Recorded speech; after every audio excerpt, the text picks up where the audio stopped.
Dzień dobry, witajcie na zamku w Międzylesiu. Zabieramy Was dzisiaj do podróży przez historię. Od 1370 roku ten zamek włada okolicą. Sprawdzimy, co się dzieje teraz, ponieważ od 2 lat są nowi właściciele, mają dużo dobrych pomysłów, ale czy na pewno udaje im się je zrealizować?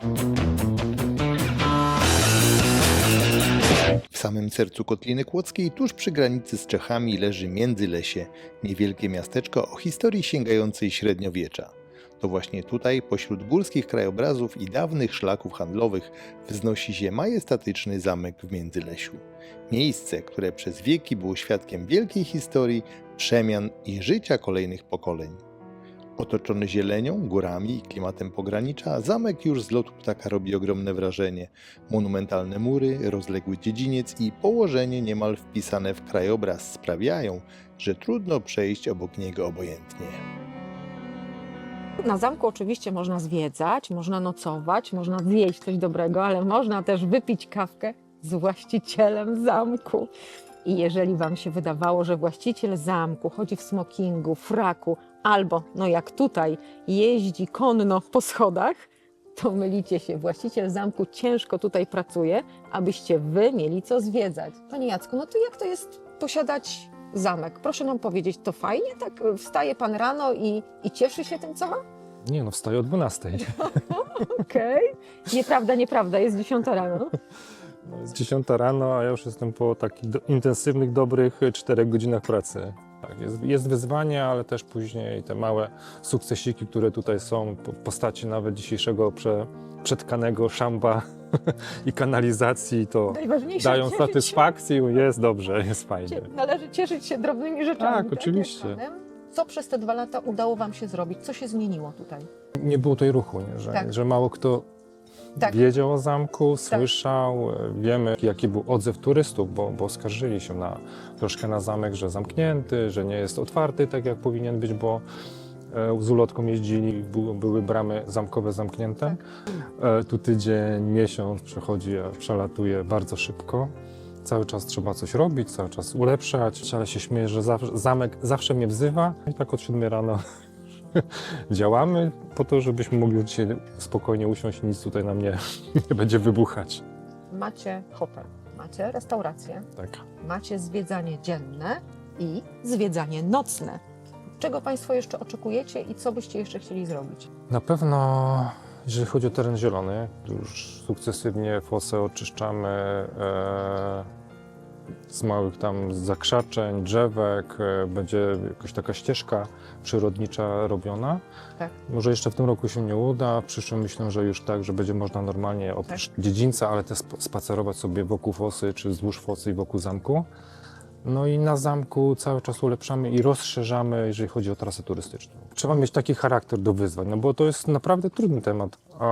To jest jedna rzecz, a druga, no i taką pasję i chyba miłość do zabytków historii. Jak pani konserwator daje nam zalecenia takie i takie, to my się naprawdę tego trzymamy, bo rozumiemy to, bo wiemy dlaczego. Dlaczego ma być taka zaprawa, a nie inna zaprawa. Nie wiem, niektórzy chyba nie wiedzą, nie rozumieją tego, że musi być taka kiedyś stosowana, bo to są takie mury, tu jest taka wilgoć, musi być przepływ powietrza, wilgoci i nie można sobie pójść po taniości, gdzie zaprawa jest często taka na zabytek, czy materiały raz droższe, ale z jakiegoś względu. No. Tak jest. Żeby to skutkowało później za 10-20 lat. Ten zabytek będzie stał, a nie zaraz odpadnie albo pleśnie rzuci. Słuchajcie, i to jest, myślę, bardzo dobre podsumowanie naszej rozmowy, czyli miłość i pasja i tak naprawdę nieważne, co robimy, nieważne, co robicie, ale jak się ma miłość, pasję i chęć, to nawet i zamek można podnieść z ruin.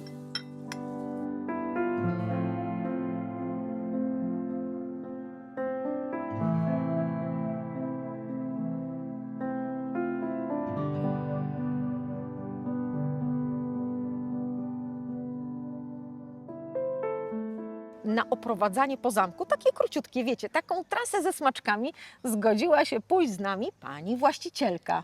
Dzień dobry. Dzień dobry. Że mamy tutaj kilka epok historycznych, które przez 660 lat tutaj stoją i stoją do dzisiaj. Oczywiście starsze, młodsze, ale warto je zobaczyć, bo namacalnie możemy tego kamienia i tej budowli, która ma 660 lat, możemy dotknąć. To idziemy dotykać. Idziemy dotykać.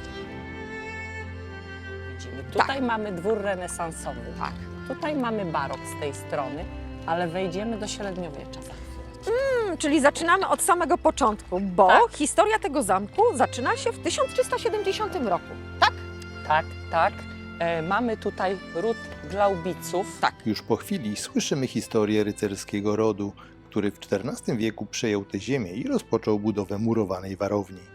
Właścicielka opowiada nam, że położenie zamku nie było przypadkowe, tędy przebiegał ważny szlak handlowy między Wrocławiem a Pragą. Dlatego Międzylesie szybko zaczęło zyskiwać na znaczeniu. Idąc kolejnymi krużgankami, słuchamy o dramatycznym okresie wojen husyckich. Ród von Glaubiców sprzeciwiał się husytom i właśnie stąd organizowano wyprawy przeciwko nim. Bo był palony przez husytów, był palony przez Szwedów. Spalił się przez przypadek po raz ostatni w 1972 roku. Zostały mury zewnętrzne i tutaj bardzo dobrze widać to, co zostało i to, co zostało dobudowane. Tutaj mamy odnowioną elewację, to jest sgrafito. To jest po prostu wydrapany tynk. Tak naprawdę Tak. sgrafito, czyli mamy taką technikę zdobniczą, która polega na drapaniu tynków. Pierwsza warstwa na mokro, druga warstwa na mokro i szybko szablon się przykładało i trzeba było to wydrapać, żeby to nie wyschło. I Tak. im więcej kolorów, tym Tak. bogatszy właściciel. To podkreślało status. To jest odnowione, natomiast oryginalne sgrafito mamy w tym miejscu.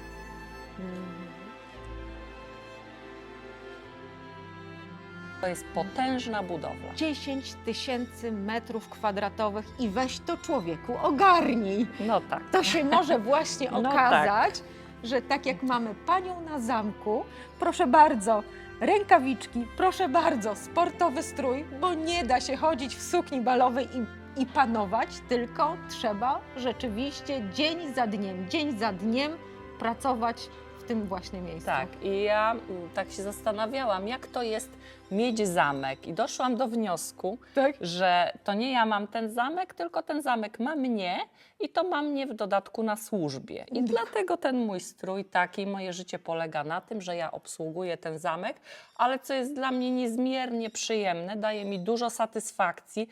Czuję się tutaj dobrze, przybijam, coś poprawiam, dokręcam, zawieszam i potem patrzę na te efekty i jest mi tak miło i ciepło na sercu, jak chodzę po tych korytarzach, ja czuję, że one mi to oddają, że po prostu czuję tą pozytywną energię z tego miejsca. Jeżeli macie jakieś rzeczy niepotrzebne, a chcecie, aby inni mogli je jeszcze podziwiać, to zawsze jest to dobre miejsce, gdzie taki eksponat znajdzie swoje miejsce po prostu.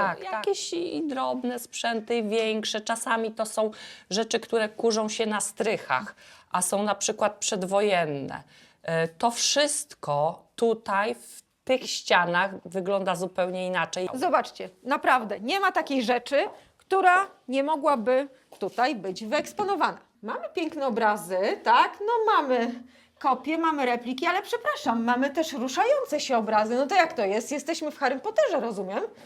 Tak, no jak tutaj przechodzimy, to te obrazy nas obserwują i reagują na naszą obecność. Także słuchajcie, nie tylko duchy tutaj się szwędają, ale też ruszają się obrazy. Bardzo proszę, no świetny pomysł. To tak widzę w kilku miejscach, tak? Tutaj też coś mamy? Oni nam towarzyszą. Rozumiem. Jesteśmy w końcu tutaj w gościach u nich i oni nas obserwują cały czas. Czyli naprawdę jesteśmy w całkiem magicznym zamku, tak? Pod każdym względem. Małgorzata myślała, że duchy w tym zamku to tylko zabiegi marketingowe, a tu się okazuje... Mówi Pani, że wpuściliście tutaj zawodowców od, rozumiem, zjawisk paranormalnych. I czy coś tutaj się rzeczywiście dzieje? Proszę powiedzieć, czy jak ktoś przyjedzie tutaj nocować do hotelu, to może się spodziewać, że ktoś zastuka w okno?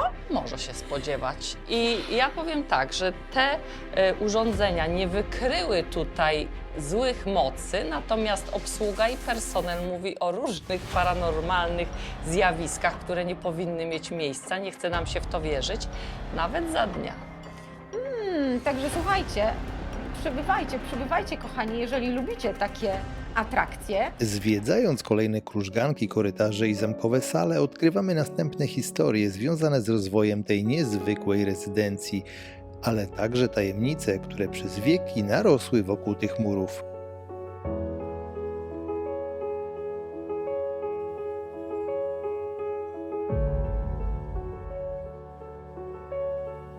Każde kolejne pomieszczenie opowiada fragment historii zamku i ludzi, którzy przez stulecia tworzyli to miejsce. Przechodząc dalej, trafiamy również do największej i najbardziej reprezentacyjnej części zamku, dawnej sali balowej, nazywanej dziś Salą Szeptów. To właśnie tutaj odbywały się niegdyś najważniejsze spotkania i uroczystości, a do dziś wnętrze zachwyca swoją atmosferą i zachowanymi detalami dawnych epok.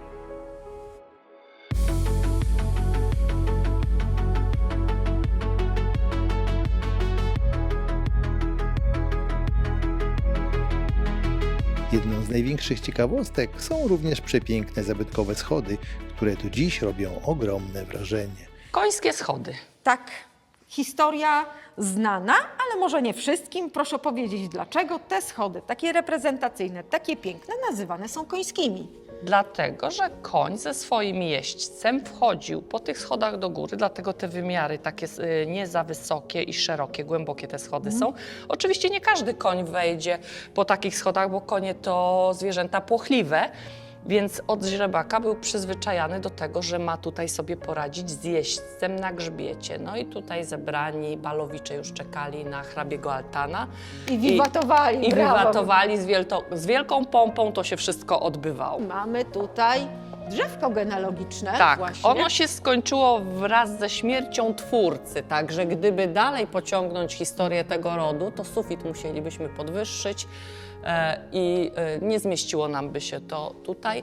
To jest replika, oryginał wisi w Muzeum Ziemi Kłodzkiej, jest na papierze takim A4 sklejanym ze sobą specjalnym klejem. Bo to jest drzewo genealogiczne ostatnich właścicieli, Tak, czyli rodu von Altanów. Altanów. Witamy Was w restauracji. Zaraz Wam pokażemy, co tu pysznego można zjeść, ale jedna ciekawostka, bo jesteśmy w starych stajniach. tak. I po czym możemy poznać, że to są stare stajnie? Po żłobach, Żłoby, słuchajcie, piaskowca chodźcie. oryginalne. Bardzo proszę. Bardzo proszę. Dzisiaj można tutaj pysznie zjeść, a kiedyś koniki mogły się tutaj napić. Fantastyczna ciekawostka.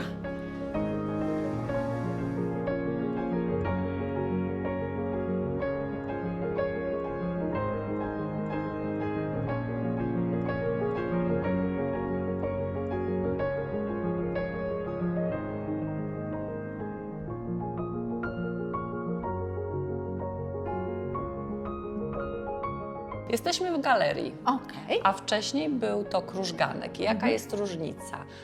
Krużganki mamy na Wawelu i są to takie otwarte balkony, takie otwarte korytarze, gdzie można przejść z pomieszczenia do pomieszczenia. W zasadzie no jest to długi ciąg korytarz. Ale tutaj ktoś postanowił kiedyś to zabudować, bo klimat mamy surowy, więc po co to ciepło ma uciekać, kiedy może powstać przepiękna galeria, czyli taki korytarz pięknie doświetlony.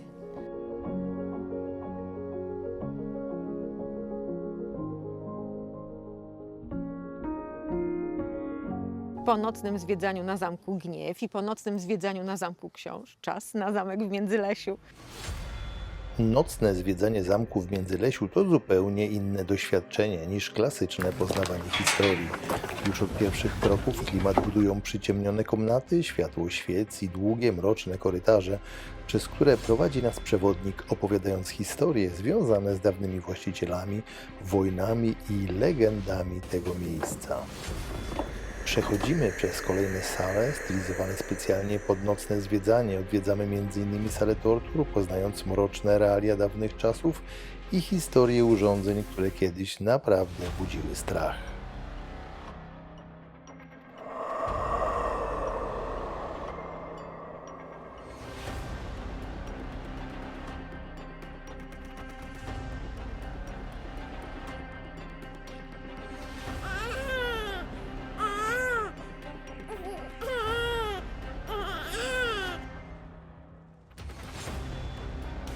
Wrażenie robi także sposób, w jaki właściciele połączyli historię z nowoczesną technologią. Podczas zwiedzania wykorzystywane są projekcje 3D i ruchome wizualizacje wyświetlane bezpośrednio na murach zamku, dzięki czemu opowieści dosłownie ożywają przed oczami zwiedzających. Całość dopełniają aktorzy wcielający się w upiory zakapturzonych rycerzy czy ducha tajemniczej niewiasty przemierzającej zamkowe korytarze.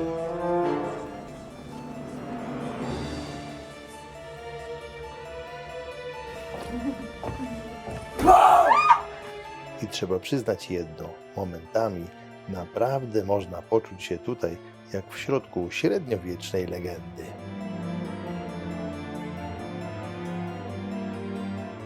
W jednej z komnat oglądamy również sceny związane z wojną husycką, odtworzone na ścianach zamku, a chwilę później wchodzimy na zamkową wieżę, z której nocą rozciąga się wyjątkowy widok na Międzylesie i okolice.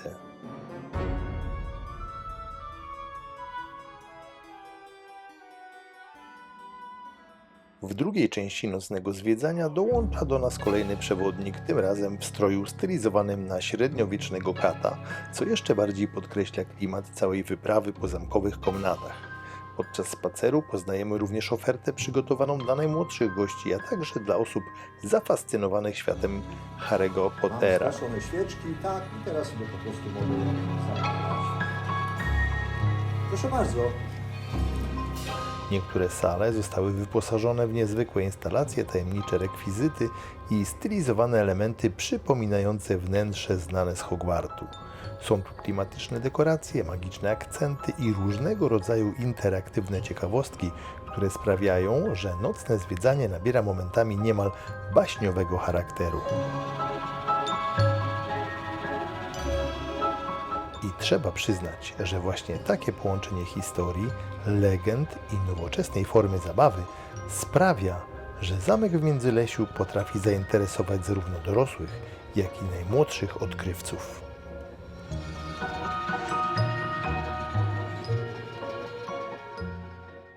My tu jesteśmy i z przyjemnością gościmy wszystkich, którzy chcą obejrzeć ten obiekt, bo my jesteśmy w nim zakochani i chcemy troszeczkę przekazać Państwu tych naszych emocji pozytywnych. Przyjeżdżajcie i zakochujcie się również. A my zapraszamy jak zawsze w każdy czwartek o godzinie 16 nowy film z naszymi przygodami.